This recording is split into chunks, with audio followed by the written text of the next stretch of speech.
former colleague at Sports Illustrated of both Maggie and I, and now a reporter for the New York Times who's done unbelievable work on the Deshaun Watson story from the start. Jenny Vrentas. Jenny, how you doing? Pretty good. Thanks for having me on. How are you guys doing? We're great. We're wondering, we're in 2 days now to the hearing in front of the NFL. Has anything given you any indication of how long this will last? No, I don't know the specifics.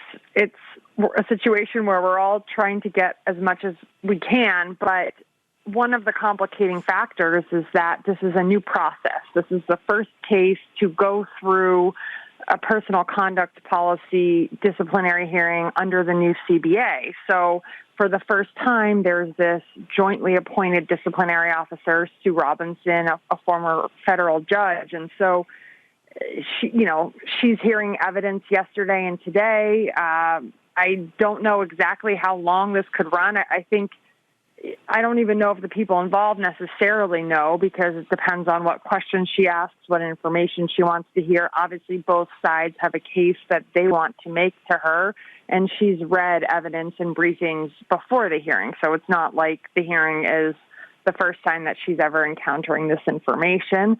But will the discipline, her decision come right after the hearing?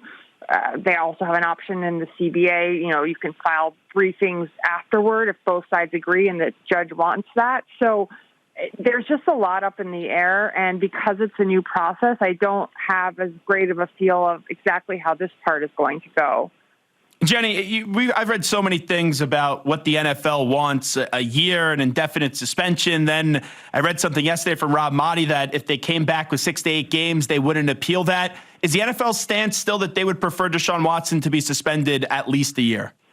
Yeah, so going into the hearing, both sides had to provide briefing materials for Sue Robinson, for the disciplinary officer. And the NFL in that provided a recommendation. So that's where this indefinite suspension, not able to apply for reinstatement until after a full season, that's where that comes from. So going into the hearing, that's the information they provided. There's certainly nothing to indicate that they have strayed from that stance in any way. Now, I don't know exactly what's going on in the hearing. Again, it's a closed process, so we're all kind of just guessing and waiting for information on how this goes. But that is what the NFL was seeking, and I imagine that their presentation is designed to support that recommendation that they have made. We're talking to New York Times sports reporter Jenny Vrentas. Jenny, your story made a lot of news that Deshaun Watson saw 66 different masseuses in a 17-month period, which leads me to the question about the open-endedness of this entire situation. The NFL is asking for an indefinite suspension. Doesn't the NFL have to worry that more cases could come up? And if they give, say, a year, does a finite nature of that kind of suspension cause a problem for the NFL possibly? Yeah, and I think that's exactly why the indefinite suspension would be appealing for the NFL, because it would allow them to adjust or account if additional information comes out, because there's a lot of different things that could happen here. I mean, there's still 4 active civil suits. There's a new civil suit against the Texans. It's from one of the women who has one of the 4 civil suits against Watson pending, but she filed a new suit against the Texans. And, as you mentioned, the number of people he contacted and worked with over the span of time before the first lawsuit was filed is very high. I mean, 66 was a number that I was able to confirm, and I wrote it as at least 66 because I don't believe that is the full extent. Those are just the ones that I was able to verify. So if you look at that period of time and the number of people that he worked with, sure, it is possible that somebody else comes forward, whether it's a lawsuit or another police report or just a public account. I mean, you can't close the door on that. So I think that is why the NFL would like the indefinite ban, and then, he would be able to apply for reinstatement at some point. And then when that process happens, you could take into account any new information that comes up. Jenny, how seriously should fans take this lawsuit against the Houston Texans? You said one suit has been filed against them. Could you explain also their role in the allegations against them in this whole story?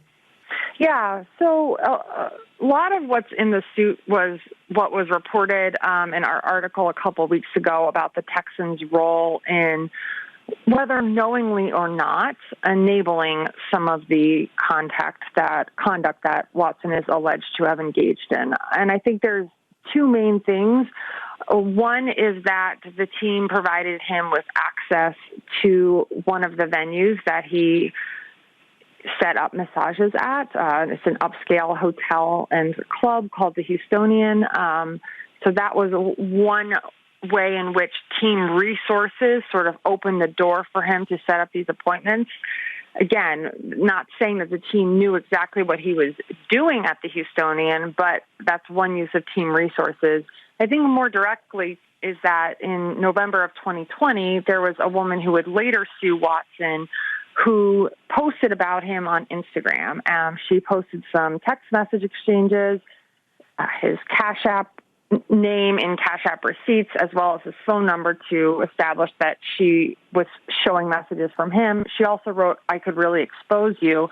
And so when Watson told the team security, the head of security for the Texans, that person got those posts taken down and also gave Watson a non-disclosure agreement that he said he used with massage therapists. And in fact, only used with massage therapists, because he said for any other business, he had lawyers and agents to handle that. So I think when we talk about the story, I do think one part of it is some of the structures and systems that can enable conduct to occur. And certainly in this case, the Texans, again, whether knowingly or not, did provide him with access to resources that allowed some of these alleged behaviors to persist. Jenny Vrentas, when we get into optics, we look at the NFL throughout the years. Sometimes they care about optics. Sometimes they sweep a lot of things underneath the a rug. When you look at what happened with Trevor Bauer, Major League Baseball ended up suspending him for 324 games. That's 2 full seasons. He wasn't criminally charged. Does optics about what occurred in another sport maybe factors into here what the NFL is going to try to pursue with Deshaun Watson? I think it certainly could. I think what's so unusual about this situation, though, is there really isn't anything that compares. There's not really any precedent. And I think that's what's been hard when discussing what the appropriate discipline could be. The breadth and scope of the allegations is really unlike anything we've ever seen. 25 lawsuits. One was pulled back for privacy and security reasons, but that's 25 women who made claims to civil lawsuits, 2 additional criminal complainants, and I've also reported on other women who said he engaged in misconduct to them who didn't file suits or go to the police. So, close to 30 women have said in some capacity that he acted inappropriately toward them in an appointment that they believed was a professional massage appointment. So it's a large number of allegations. I know the NFL's presentation is focusing on 5. And again, they have to go with the evidence they've collected and the people that they've been able to speak with. But there really isn't a precedent. However, the personal conduct policy does make clear that, criminal charges are not necessary for there to be punishment. It's about holding the people who represent the NFL to a higher standard. And so certainly, as they make this recommendation for an indefinite suspension lasting at least a year, I mean, that's certainly part of their reasoning, I would imagine, for such a significant ban. We're talking to New York Times' Jenny Vrentas. Jenny, this is just anecdotal, but I've talked to a lot of people in media who feel anything less than a year would be embarrassing for the NFL. And there's also the Calvin Ridley issue, the Atlanta Falcons receiver who was suspended for an entire year for making sort of small bets on the NFL. Now, I know you've done so much work on this story. I'm not going to ask you to say what you think the suspension would be, but I think Zach and I both feel anything under a year in the NFL would really be in a PR nightmare. I think fans and the media certainly expects more. Yeah, I think it's an interesting question always when there is alleged misconduct, particularly domestic violence or sexual violence.